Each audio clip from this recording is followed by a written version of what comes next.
If you are liberal, what is your most conservative opinion? That the US media system is complete garbage on literally all sides, and every single news station propagates so much divisive bullshit for the express purpose of wasting everyone's time by fighting instead of dealing with issues. This is conservative only because a lot of fellow liberals seem to think CNN is somehow not just as guilty about this.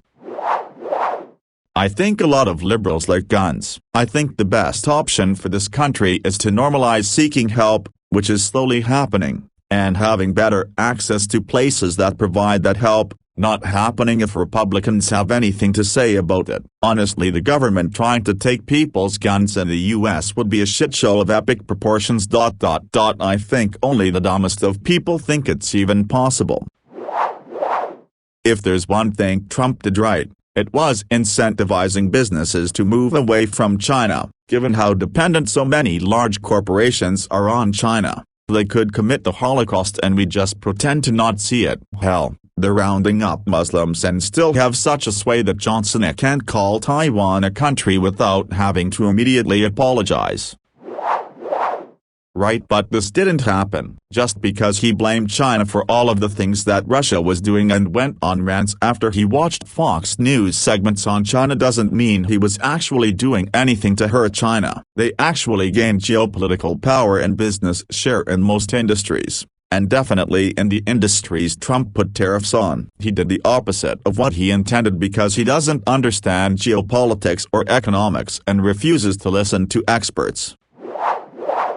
I don't know if this is necessarily conservative, but I'm somewhat pro-nuclear energy. I think harnessing nuclear energy could help slow the speed of climate change. It's obviously not great since it still produces terrible waste, but I don't think it's as bad as fossil fuels, and there's a lot of room for growth and improvement in nuclear energy. Eco-nuts who think we can solve everything with only wind and solar power aren't being realistic. It's kind of interesting that you mentioned this as a conservative view. I don't know if I would call it liberal either, but I feel like there are two different spectrums people fall on politically that aren't really connected to each other. Liberal less than, greater than conservative. Science less than, greater than faith. Someone can be super conservative but believe faith healing will cure their cancer-stricken child. And someone can be as left as humanly possible and believe that their magic crystals will do the same. Alternatively, the left tends to be a friend to science when it comes to things like climate change, while the right is friends with science when it shows that recycling isn't as environmentally efficient as we'd like it to be. That cancel culture is a scourge. I mean, sure, if it's for a guy like Weinstein, but not because someone made a culturally insensitive tweet 10 years ago. Also, I feel cultural appropriation, for the most part, is BS. Again, sure, for objects of religious/ritual/cultural importance, but people say it about food, clothes. Cultures are supposed to mix. The alternative is segregation. The thing that's strange to me is how hypocritical people are. Plenty of people, mainly celebrities, have been cancelled because of tweets 5-10 years ago saying something racist, homophobic, etc. Now don't get me wrong, it's wrong to say that stuff, but can we all agree that we low-key did that too? Times change, people can change too. Do I think Kevin Hart realizes the mistake he made when he made that tweet? I'd think so. Because I would too. There's too many people on the internet under the guise of anonymity or just plain elitist attitude that think criticizing someone else for something they said should mean their entire life gets turned upside down. What happened to people changing? Humans change and should have opportunities to change. I don't think we should absolve people of consequences, but the consequences are so harsh that we've hyperpolarized society into groups of people who have to fear what they say, and those who have no fear at all spouting their hate. Both are bad. Here's a funny story about cultural appropriation. A few years ago, this white girl in America wore a kippah to prom and posted it on Twitter. https://www.google.com/app/s/www.today.com/app/no128426. The Asian American community blew up and started screaming cultural appropriation and racism. But then some Han Chinese people in China picked up on the story and said they didn't find it racist or offensive at all. But then some Manchu Chinese in China picked up on the story and said something like, "Hold up, the Kipao was originally Manchu. You Han appropriated it from us first."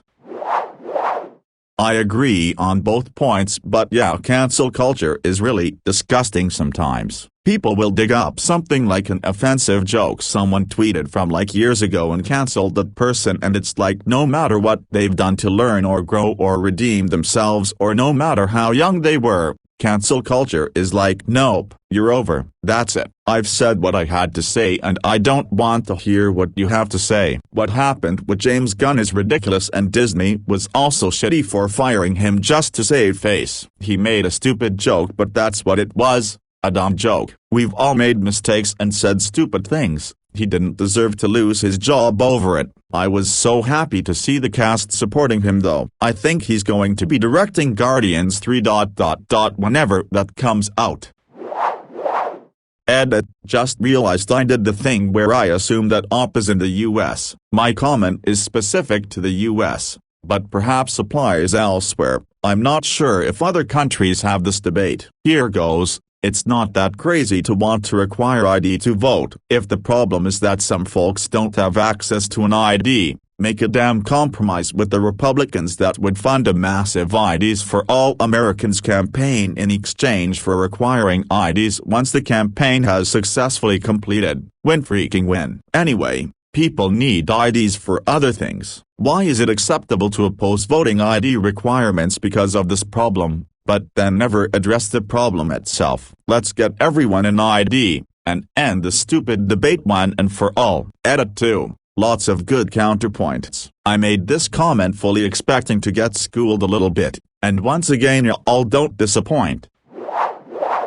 If I remember correctly, this has been proposed. The GOP wants to do IDs to vote and Democrats say sure, let's register everyone to vote at 18 and send out IDs to everyone for free, at which point many Republicans throw their hands up. I just think that unfortunately right now you can't ignore the fact that the people who will be disproportionately impacted by voter ID laws will be African Americans, given that there is virtually no substantial voter fraud of which having an ID would prevent. It seems at this point a very pointed effort by the GOP to try and curb the vote, since apparently no one has ever bothered to Google this on their own. https://www.washingtonpost.com/news/monkeycage/wp/2017/02/15/do voter identification laws suppress minority voting. Yes, we did their research.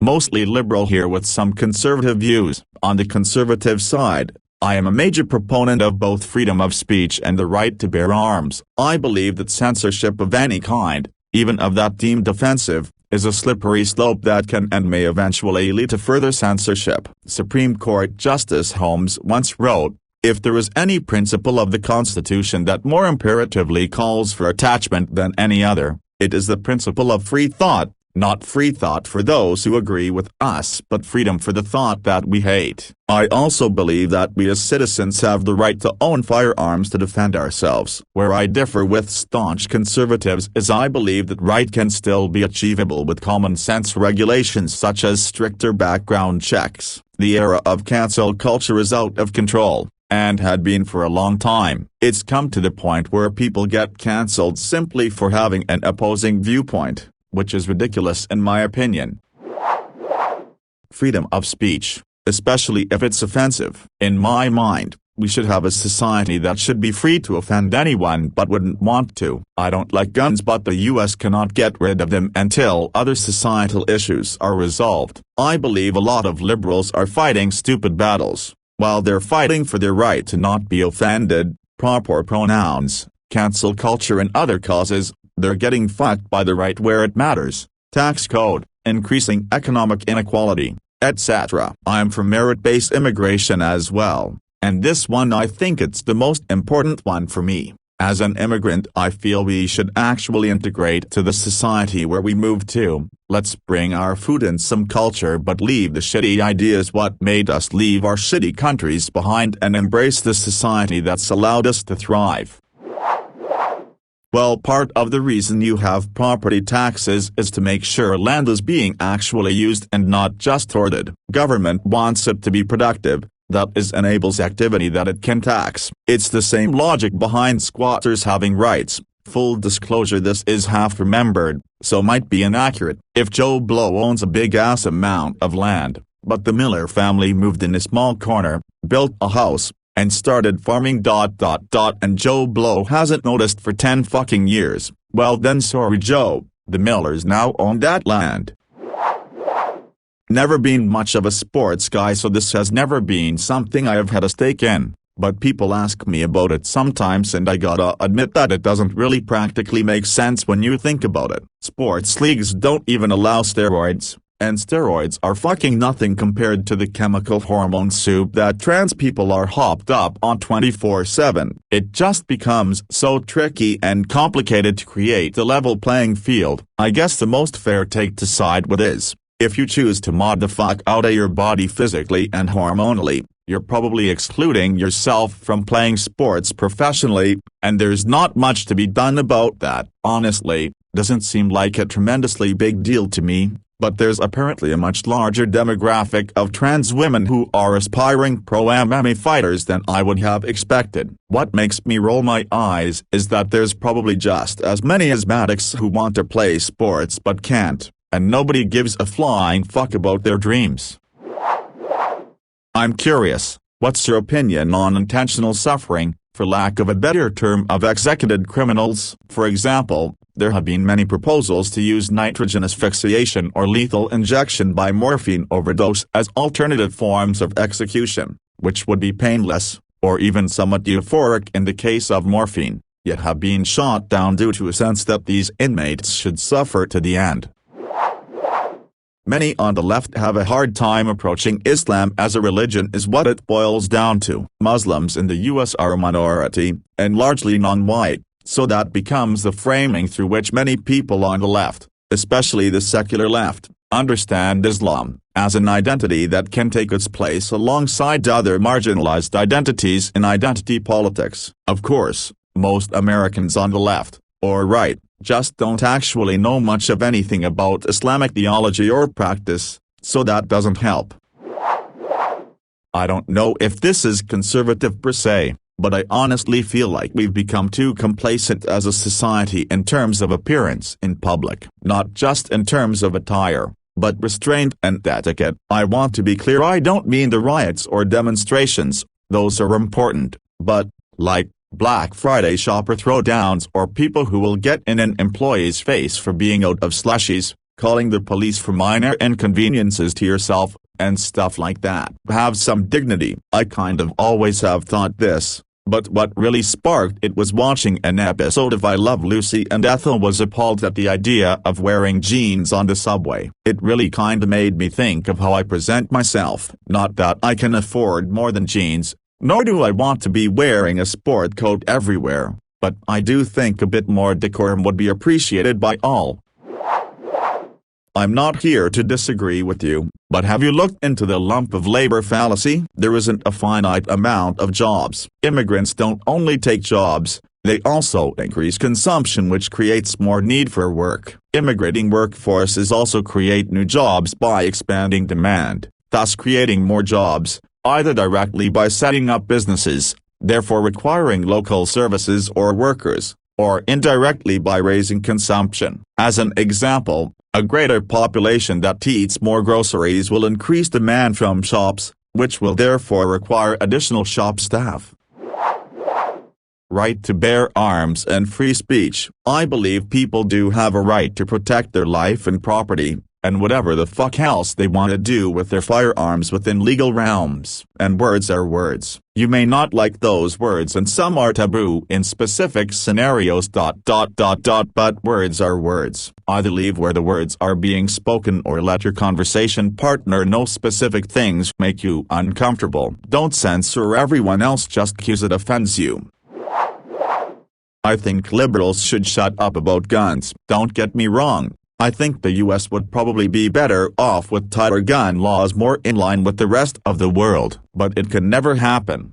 2A isn't going anywhere. The odds of getting enough states to sign onto a constitutional amendment are zero, and the Supreme Court isn't going to change its mind about how 2A should be interpreted. This all means that gun control in the US will always be incredibly incremental and can never really address the problem in a meaningful way. At the same time, guns are a very effective political issue for Republicans. It's easy to get votes by telling people that the Democrats are coming for their guns. If I was running the DNC, I would drop guns as an issue, say that going forward Democrats have no interest in gun control whatsoever. I also find it to be a bit disingenuous when a mass shooting occurs, and the immediate gun control proposals are things that wouldn't have prevented the most recent shooting. For example, pushing for universal background checks in a case where the shooter had no criminal past and was able to easily pass a background check at the gun shop. In most of the mass shooting cases,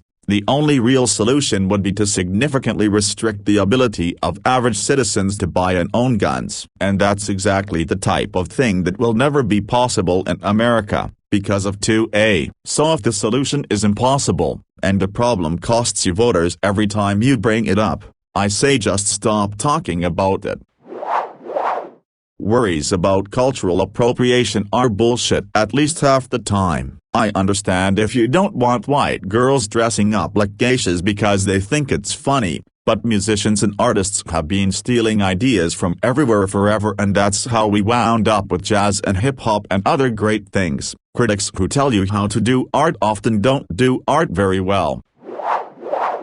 Student loans should only be forgiven for those who went to public universities, and it should be forgiven for tuition only. People maybe berate me or downvote me. I don't care. People generally have a choice in what college they go to. You could have paid $28,000 for 4 years at a public university, but chose to go into debt at Harvard for $200,000. That's a dumb decision if you end up with a $40,000 or $60,000 job afterwards and can't pay back your loans. I think people can say, oh, I didn't know about loans and interest rates. But also the decision to go into $200K plus in tuition debt was made by themselves and their parents. In certain circumstances, like in socioeconomic ones like first generation to go to college individuals, they should get a bigger chunk towards forgiveness, and they should get more than tuition reimbursed. I have a hard time knowing people from my good high school going $200,000 in debt to go to a private university to want all student debt be forgiven. Hard sell to me when that person could have gotten 15% of the debt they have by just going to a public institution. The whole student debt should be erased is nonsense, and I truly believe it should be tuition-based first, and exclude private universities because they charge 10x what a public university does. I'm a staunch liberal, progressive and a POC, but I really do believe in the protection of Second Amendment rights, or at the very least laxer restrictions on firearms. I also firmly believe in very minimal government intervention in the economy. This is only seen as conservative in the US. In fact, I think that the beginning of my comment is misleading. I identify as a liberal conservative. Classical liberal in that I in most cases hold firmly liberal values on social aspects and conservative outlooks on matters in other spheres.